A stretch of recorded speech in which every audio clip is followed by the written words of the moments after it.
Shashi Tharoor's recent book, The Hindu Way, talks about what Hinduism really is, gives you the basic ideas and philosophies of Hinduism. It's interesting because there are so many books out there and a lot of literature is out there on Hinduism, but often you'll find readers asking each other, what really is Hinduism? Because it's really complex. There is not just one set of book or books. There are multiple. There are multiple contradictory, parallel theories, and even the idea of God. That is really complicated, and you run into millions and millions of gods. So, a book is really required to learn the basic ideas of this ancient religion. If you remember, around 3 years ago, Shashi Tharoor first published a book called Why I'm a Hindu, where he talked about how he sees Hinduism and talked about the basic ideas of Hinduism as well. But in this one, he gets to really the idea of educating people about this religion. And how can you define it when there is almost no common thread among all Hindus? So that's where he begins this book, and that's where I'm going to read it from, just at the beginning of this book. And how does it define Hinduism and just the basic ideas that are there in the book. So I'm going to read from the book, and here we go. Defining Hinduism. The first challenge, of course, was definitional.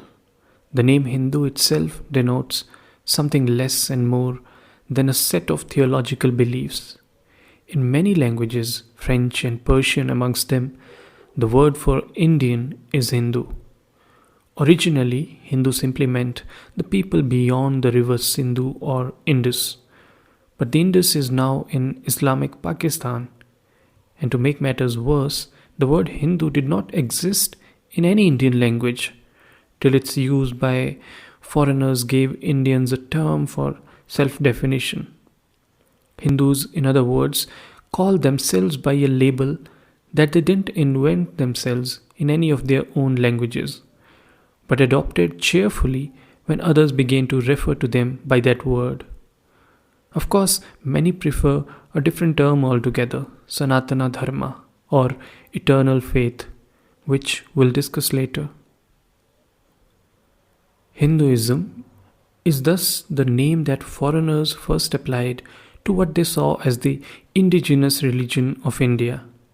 It embraces an eclectic range of doctrines and practices, from pantheism to agnosticism, and from faith in reincarnation to belief in the caste system. But none of these constitutes an obligatory credo for a Hindu. There are none. We have no compulsory dogmas. This is, of course, rather unusual. A Catholic is a Catholic because he believes Jesus was the Son of God who sacrificed himself for man. A Catholic believes in the Immaculate Conception and the Virgin Birth, offers confession, and is guided by the Pope and a celibate priesthood. A Muslim must believe that there is no God but Allah, and that Muhammad is his prophet. A Jew cherishes his Torah and his Talmud. A Parsi worships at a fire temple. A Sikh honors the teachings of the Guru Granth Sahib above all else. There is no Hindu equivalent to any of these beliefs. There are simply no binding requirements to being a Hindu, not even a belief in God. I grew up in a Hindu household. Our home always had a prayer room, where paintings and portraits of assorted divinities jostled for shelf and wall space with fading photographs of departed ancestors, all stained by ash scattered from the incense burned daily by my devout parents. I've written before of how my earliest experiences of piety came from watching my father at prayer. Every morning after his bath, my father would stand in front of the prayer room, wrapped in his towel, his wet hair still uncombed, and chant his Sanskrit mantras. But he never obliged me to join him.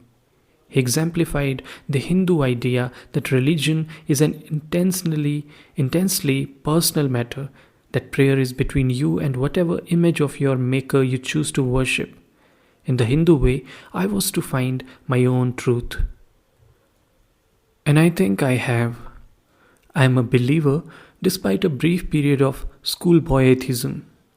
And I'm happy to describe myself as a believing Hindu, not just because it is the faith into which I was born, but for a string of other reasons, though faith requires no reason. One reason is cultural.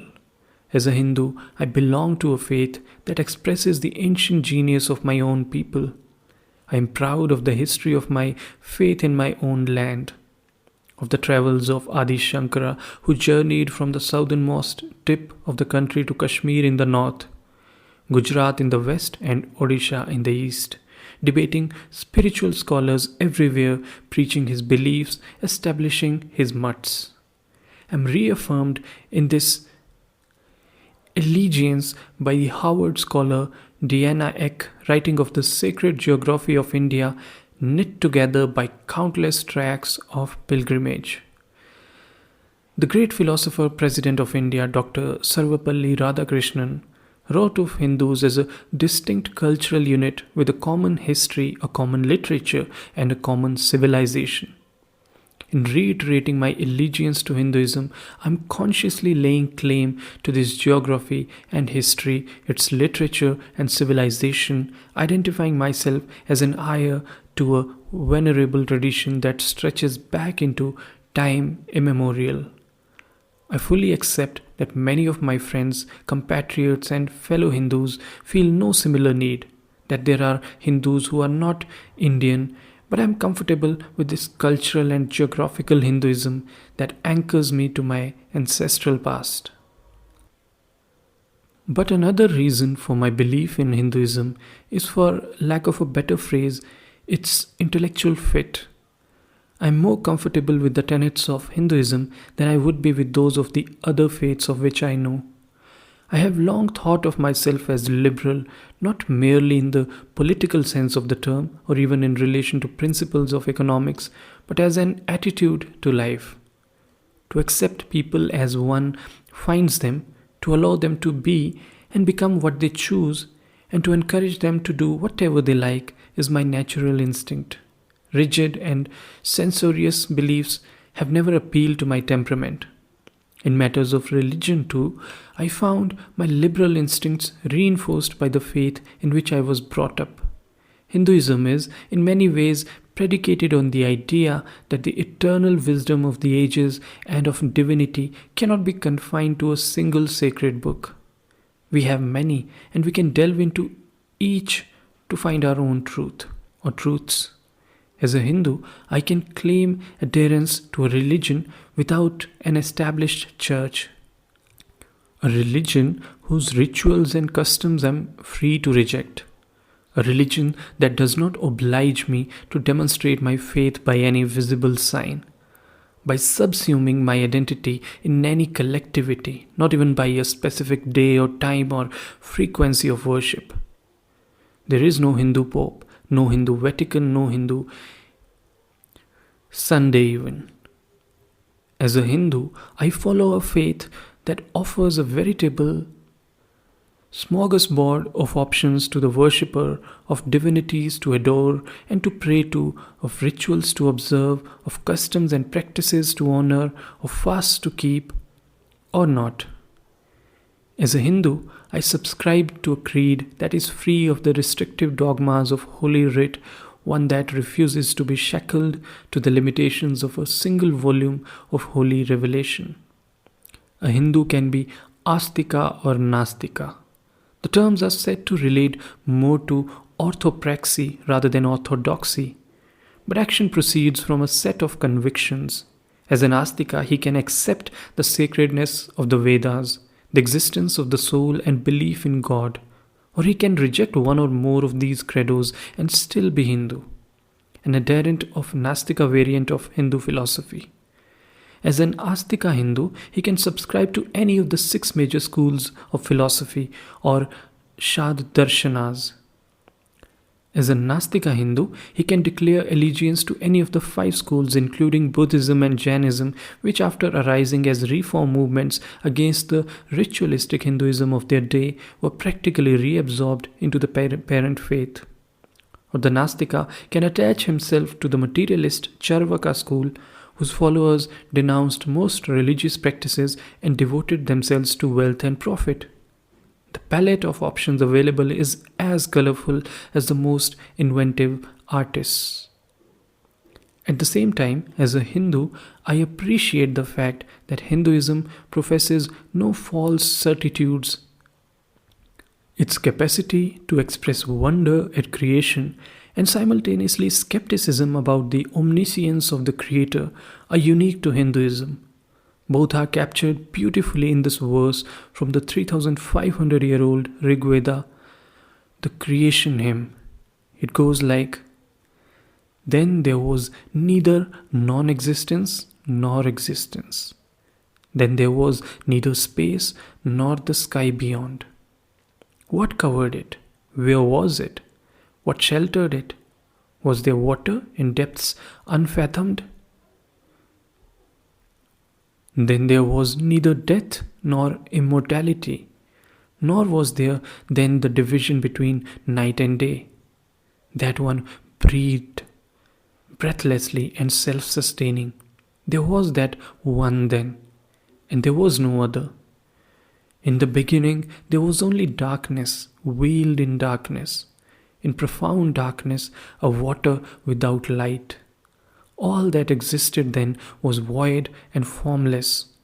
That one arose at last, born of the power of heat. In the beginning arose desire, that primal seed born of the mind. The sages who searched their hearts with wisdom discovered the link of the non-existent to the existent. And they stretched their cord of vision across the void. What was above? What was below? Then seeds were sown and mighty power arose. Below was strength, above was impulse. Who really knows? And who can say? Whence did it all come? And how did creation happen? The gods themselves are later than creation. So who knows truly whence this great creation sprang? Who knows whence this creation had its origin? He, whether he fashioned it or whether he did not, he who surveys it all from the highest heaven, he knows, or maybe even he does not know.